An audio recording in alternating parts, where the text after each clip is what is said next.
Շիրակի մարզի Ազատան համայնքում գյուղացիները զբաղված են կարտոֆիլի բերքահավաքի աշխատանքներով։ Սպասվածի չափ բերք չի լինի նաև այս տարի, քանի որ եղանակային պայմանները զգալիորեն խոչընդոտել են աշխատանքներին։ Համայնքապետ Վարդան Կիլիկյանն ասում է, թե զգալիորեն կրճատվել են նաև կարտոֆիլի ցանկատարածությունները։ Օրինակ նախորդ տարի մշակել են շուրջ 1500 հեկտար կարտոֆիլ, սակայն այս տարի այն չի գերազանցել 800 հեկտարը։ Հետևաբար կարտոֆիլի դեֆիցիտը եւ բարձր գինը 2011 թվականին կպահպանվի, գտնում է համայնքապետը։ Եթե ժամանակին հնարավոր լիներ ոռոգել հողատարածքները եւ կառավարության այն խոստումները, թե առաջին ջուրը համայնքային տնտեսություններին անվճար է տրամադրվելու իրականություն դառնային, հնարավոր կլիներ ոլորտում առաջընթաց գրանցել։ Համեմատած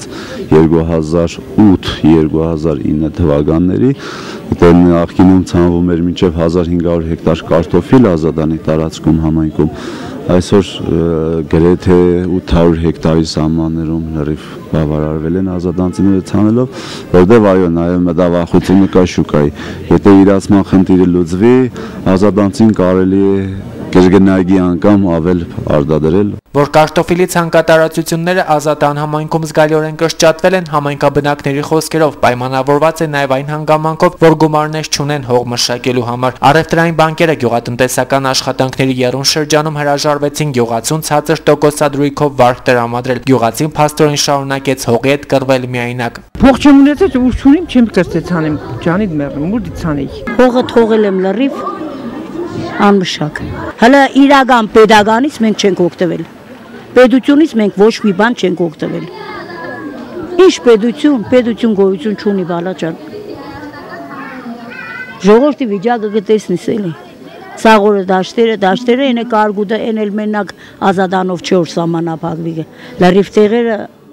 լրիվ ոչնչացվել է, սերմերը, ամեն ինչը։ Մեղ չեն էս գյուղացի։ Հիմա շուկայում 1 կիլոգրամ կարտոֆիլը վաճառվում է 150-ից 220 դրամով, նախորդ տարվա նույն ժամանակահատվածի 130 դրամի փոխարեն։ Վերավաճառողներն ասում են, թե կարտոֆիլը ձեռք են բերում գյուղացիներից 160 դրամով եւ շուկայում իրացնում 170 կամ 200 դրամով։ Հռիփսի Մեմխոյանը Հայկավան համայնքից է, շուկայում իրացնում է իր մշակած բերքը։ Տրամաբանական չի համարում քաղաքաբնակների այն պնդումները, թե գյուղացին է արհեստականորեն բարձրացնում գյուղմթերքի գինը։ Կարտոֆիլի բերքը իրենց համայնքում եւս առաջ չէ, այդ իսկ պատճառով գյուղացին այն վաճառում է բարձր գներով, ինչից սակայն գնորդները դժգոհում են։ Այլ կերպ ասած, հիմա գյուղմթերքի շուկայում տիրող բարձր գնային միջավայրից դժգոհում են եւ առևտրականները եւ գնորդները։ Քաղաքացիներն փող չունին, բան չունին, գուկան ինչ դժվար բան է։ Փող ունեցողը քիչ է, ժողովուրդը քյասիբ են, չկա ծերները։ 1 կիլոմ կառնին, 2 կառնին, իսկ առաջ 10-ով, 8-ով, 10-ով կառնեն, շատ կառնեն, բայց մի քիչ։ Վերցրել եմ 80, վաճառեմ 100։ Իսկ խոշոր կարտոլը 160, 170, վաճառենք 180, 10-20 դրամ։ Ամեն տարի կարտոշկեն, բացի անցյալ տարվանից 40 դրամ, 50 դրամ։ Իսկ ամառվա այս ժամանակին այս կարտոշկեն բդերներ 50 դրամ, 200 դրամ է։ Կարտոֆիլի շուկայում տիրող այս իրավիճակին մեկ այլ բացատրություն է տալիս գյուղացին։ Սերմացուի 1 կիլոգրամը դեռևս տարեսկզբին ձեռք է բերել 500-ից 700 դրամով։ Դրան գումարվում են նաև պարարտանյութի, դիզվառելիքի բարձր գները, որոնք պահպանվեցին ամբողջ տարվա ընթացքում։ Հետևաբար ավելի ցածր գնով այն վաճառել գյուղացին ուղղակի չի կարող։ Թանգու կրակ կուդանք պարադանուտը կառնինք,